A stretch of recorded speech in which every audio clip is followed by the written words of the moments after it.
Hello, this is the FanFic Critic doing yet another commentary. Ha ha ha ha ha.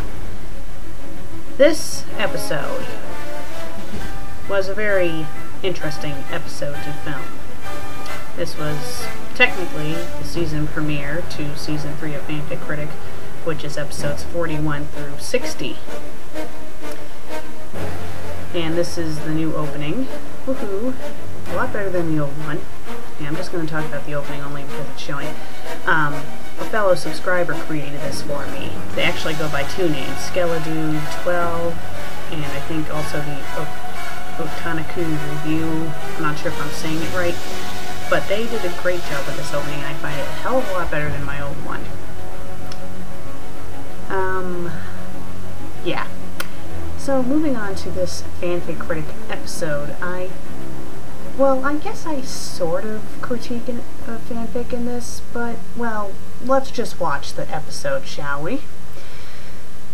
Okay, so in this episode we get to see the crappy author once again. Now, the interesting thing about this episode is that, it actually has another version to it, which the footage right here is from the original episode. I ended up redoing the episode because I just didn't like how it originally turned out. Thing is, the entire episode was originally filmed in my bedroom where I was tied up on the bed with the crappy author interacting with me. But it was really bad, so I decided to re-film it. But I liked how I opened the episode with the note and stuff, so I decided, to keep the original footage. And I was going to reshoot the episode in my room, but by the time I decided to reshoot the episode, it was like a month later, and I had the new TV, so I noticed it wouldn't make any sense. As you can clearly see, you can't see the new TV in the background, but you see the old TV with the Wii. So I decided to film it in my basement instead, which I think had a better effect, because, it came across more as, I was kidnapped and tied up. Well, I'm the fanfic. Yes, this is my best impersonation of being drugged. Just to let you guys know, I've never been drugged before, so I'm just improvising. Yeah. And I do the weird cross-eyed thing. Wow, I see two of you. Is that normal? So pretty much, we are to assume that the crappy author drugged the cream soda. I decide to wander off and I fall on the floor. I'm actually surprised I didn't bang my head there. Thank God, that would have hurt. Oh god, this scene always makes me laugh. You have to remember, people, I have Windows Movie Maker, so I'm very limited when it comes to special effects. But I think this worked out very well. Kinda creepy looking if you think about it. Funny but creepy looking. I think anyone would be creeped out if they saw that hovering over them. Now the thing is, I am literally tied up. I used 2 hair ties to tie my hands down to the bench. I originally was going to show a clip, of like a shot of me looking down at my hands, and you can see that they're tied up, but I didn't really do that. But, filming this took forever. So right here is where I was supposed to, go have the camera pan back down. And here's the crappy author. Now, pretty much right here, I'm supposed to be watching her come in. I probably should have showed more footage of it, but that's fine. Hello. I should have known it was you. I really should have known. I mean, how stupid. Crappy author, for those who haven't watched all my episodes, first showed up.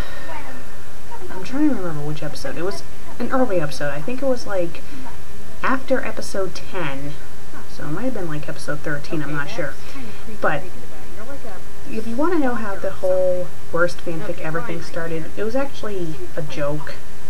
I was with Morgan and our friend Laura at school, and we were talking about my show, and she said, oh, you should do an episode where someone submits a fanfic that pretty much says this fanfic sucks, the end. So that's pretty much how this whole started. And I decided to add the crappy author at the very end of that episode, just to be random, just some random person in the chair laughing, and I decided to stick with that. So she shows up again in a later episode. This time, she I have this whole stupid chase scene with her chasing after the fanfic critic. It was kind of badly done, but it was funny at the same time. Don't mind that squeaking, it's my chair. It has a crack in it, that's why it makes all this sound. So this is the quote-unquote fanfic I review. I realized that I didn't give it a title, so when naming this episode, I just decided to call it the final chapter, seeing this is going to be the final time you see the crappy author as a bad guy, at least.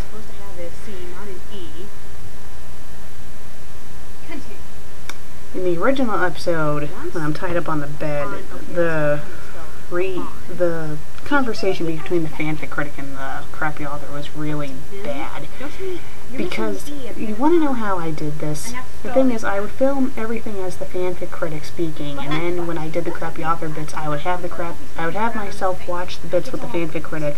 I'd pause it and then, you know, film my response as the crappy author and then watch it for the next thing.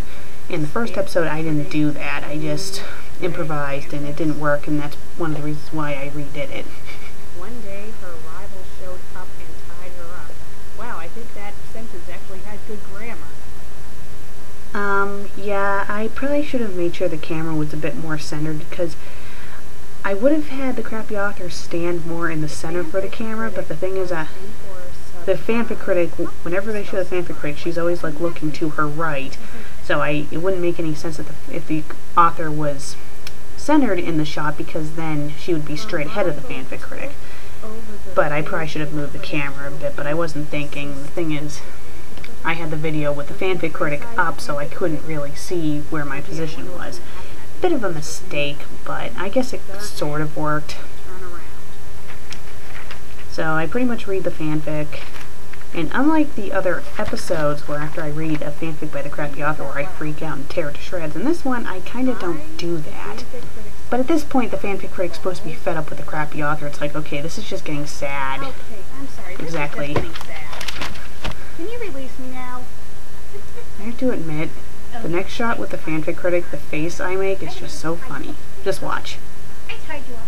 Well, it'll be up right now. Duh. Yeah. You're probably wondering why I made this episode. I wanted to conclude the story with the crappy author, and also, I realized that I can be kinda harsh when I review fanfics, so I decided to make this video for those who I critiqued. Giving myself a taste of my own medicine, critiquing myself in a way, poking fun at myself, I mean. All fun and games. And, you know, if I have offended anyone at all, like if I reviewed your story and kind of freaked out on my show, I'm sorry if I offended you. I mean, that's just how I am. And, you know, if you think about it, if your story's really that bad, can you really blame me for freaking out? But I'm sorry if I offend anyone. So that's one of the reasons why I made this. And it was actually kind of fun critiquing myself. It's like, huh. Especially as the crappy author, because she's supposed to symbolize everything the fanfic critic dislikes. Now, originally in this episode, I was going to have it be revealed that the crappy author actually was the fanfic critic, like she'd take off the hood and everything and be the fanfic critic, but I decided to do something a bit more creative, which we'll learn in the next part. This line was kind of unnecessary. I should have thought of something better to say, but You gotta remember, people, I didn't write this down at all. This was all pretty much improv.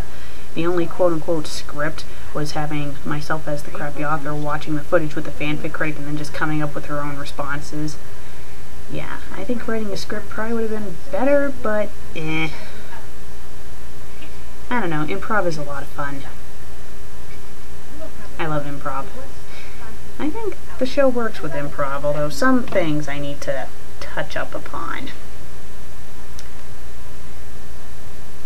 But, you know, I watch earlier episodes and try to, you know, learn from mistakes I made then, and making the fanfic critic fuck up episodes come in handy. Wait, where do you think you're going? Come back here. Okay, right here the crappy author is leaving, and I pretty much have a little bit where I'm thinking about what she said. Well, part 1 is nearing an end, so I want to thank you all for watching. I really appreciate it, and I hope you tune into part 2 of this commentary. See you in a few seconds.